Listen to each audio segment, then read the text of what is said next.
Olá, turminha! Bem-vindos para mais uma aula de matemática. Nossa aula de hoje, nós vamos agora dar início ao capítulo 7, contagens e agrupamentos. Quando há 10 unidades de elementos, tem-se uma dezena.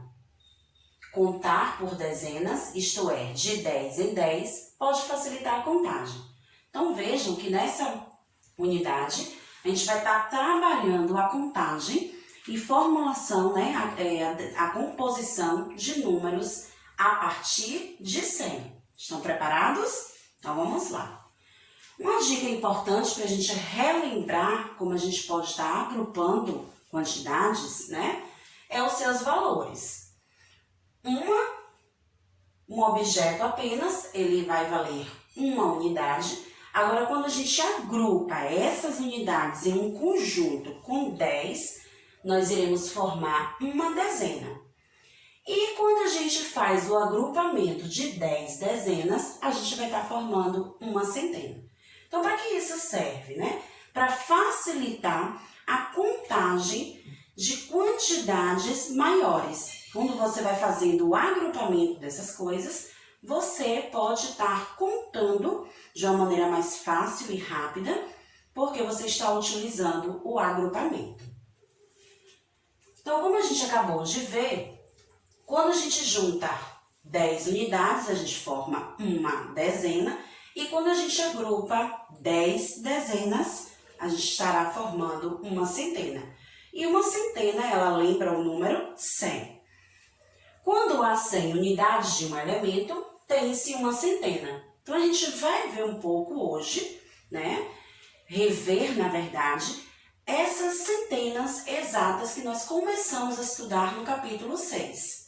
E é muito importante que vocês treinem com a mamãe, com o papai, essas centenas exatas, não somente a escrita, mas que vocês possam treinar também a contagem e saber identificar e ler números a partir de 100. Então, nós temos aqui uma centena, 100. Quando a gente forma duas centenas, nós vamos ter 200. 3 centenas, 300. 4 centenas, 400. 5 centenas, 500. 6 centenas, 600. 7 centenas, 700. 8 centenas, 800 e 9 centenas, 900. É muito importante, turminha, a gente também perceber que esses números que a gente vai estar agrupando a partir de agora, que a gente vai estar contando, eles são formados por 3 algarismos. Vejam que todas as centenas exatas têm 3 algarismos. O 0, o outro 0 e o 1. Nos outros, a mesma coisa. Então, todos os números a partir de 100 são formados por 3 algarismos. Vamos ver por quê.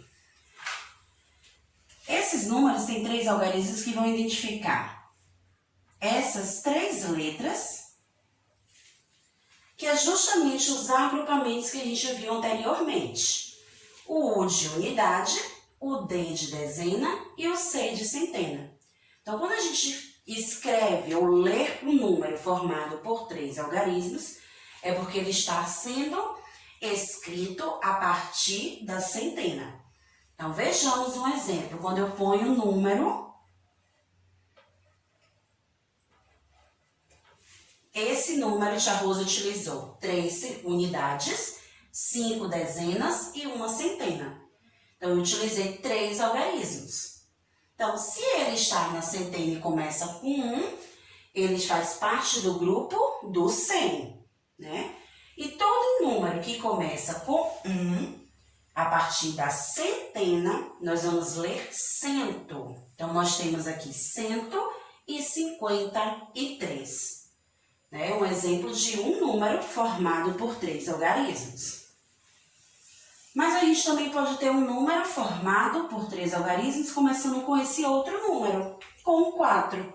Então, se ele começa com 4, o 4 faz parte do grupo do 400. Então, eu vou ler 453. É muito importante, turma, vocês sempre estarem treinando essa tabela Tia Rose aqui está mostrando no vídeo, mas você também tem essa tabela das centenas exatas no livro de vocês, no capítulo 7.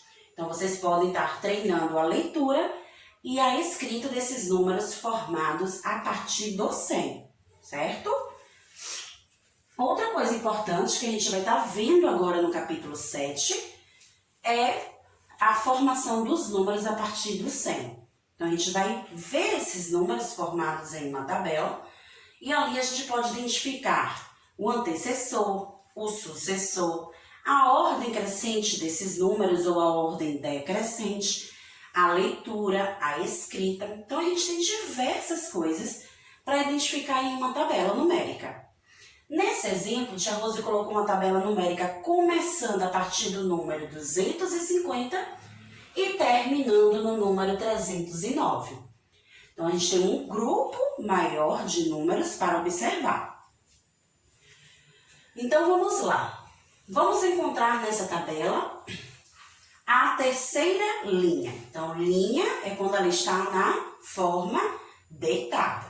Então, nós temos a primeira linha, a segunda e a terceira linha.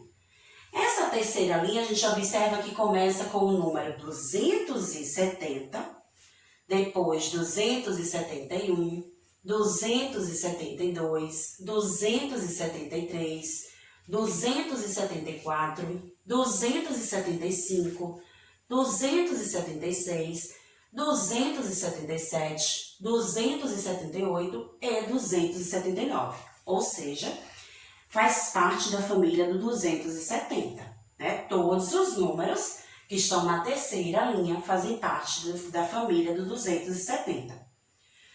A gente percebe que essa linha está organizada na ordem crescente. Começou do menor e foi para o maior. Isso é uma coisa que a gente estudou no módulo passado e aí a gente não pode esquecer desse detalhe. Ordem crescente é do menor para o maior e decrescente é do maior para o menor. Também temos ali o número 276. Mas eu quero identificar nessa tabela, quais são os números que são imediatamente o antecessor e o sucessor do 276. Então, quando eu tenho uma tabela numérica, fica mais fácil da gente identificar os seus antecessores e sucessores. Antecessor, o nome já diz, aquele que está antes, porque está diminuindo uma unidade. Sucessor é o que está depois, está aumentando uma unidade. Então, vamos descobrir quem são? Então, o 276, ele está logo aqui. Então, quem está antes é o 275. Quem está depois é o 277. Então, nós temos como antecessor o 275 e como sucessor o 277. Então, dá para a gente perceber, que quem está antes vai ser chamado de antecessor e quem está logo depois vai ser chamado de sucessor. Então, a gente conseguiu identificar mais uma outra coisa da nossa tabela numérica, Além da sequência, da forma em que esses números estão organizados, a gente também pode identificar os seus antecessores e os seus sucessores, certo? Outra coisa importante que a gente pode identificar em uma tabela numérica é a formação desses números. Como eu posso compor, formar um número? Então, quando eu tenho esses algarismos, de 0 a 9, eu posso estar formando diversos números, inclusive os que estão compondo a nossa tabela numérica. Por exemplo, nós temos o número 292. Então, o número 292, ele é formado por 3 algarismos, A gente utilizou 3 algarismos para formar esse número. E cada algarismo desse, turma, ele está ocupando uma casinha. O 2, ele está ocupando a casinha da unidade. O 9 está ocupando a casinha da dezena. E o outro 2 está ocupando a casinha da centena. Então, eu posso dizer que esse número é formado por 2 centenas, 9 dezenas e 2 unidades. Ou seja, Tia Rose parou para observar em qual casa estava sendo ocupado esses algarismos. Outra coisa, os algarismos eles também podem se repetir. Aqui a gente percebe que o número 2, o algarismo 2, ele se repete. Ele se repete na unidade e na centena. Então, a gente pode estar formando números repetindo os algarismos mais de uma vez. Então, a gente pode perceber na nossa tabela numérica, né, o nosso sistema de numeração decimal. Por que chamamos assim? Porque a gente agrupa os nossos números em grupos de 10 unidades, em grupos de 10 dezenas, em grupos de 10 centenas. E ao agrupar os números dessa forma, a gente forma os nossos números e podemos descobrir a quantidade de elementos que tem em um determinado lugar, em uma determinada caixa. Então, turma, nossa aula de hoje, a gente pode perceber um pouco sobre o sistema de numeração decimal, a leitura e a escrita de números, formados a partir de 3 ordens, como nós vimos as centenas exatas, antecessor e sucessor, ordem crescente e decrescente. Então, teve alguns assuntos que a gente relembrou um pouquinho, pois já estudamos no módulo 1. Então, é com vocês. Treinem em casa, peçam ajuda da mamãe e do papai para vocês estarem treinando a leitura e a escrita de números de 3 ordens e caprichem na atividade. Tchau e até a nossa próxima aula.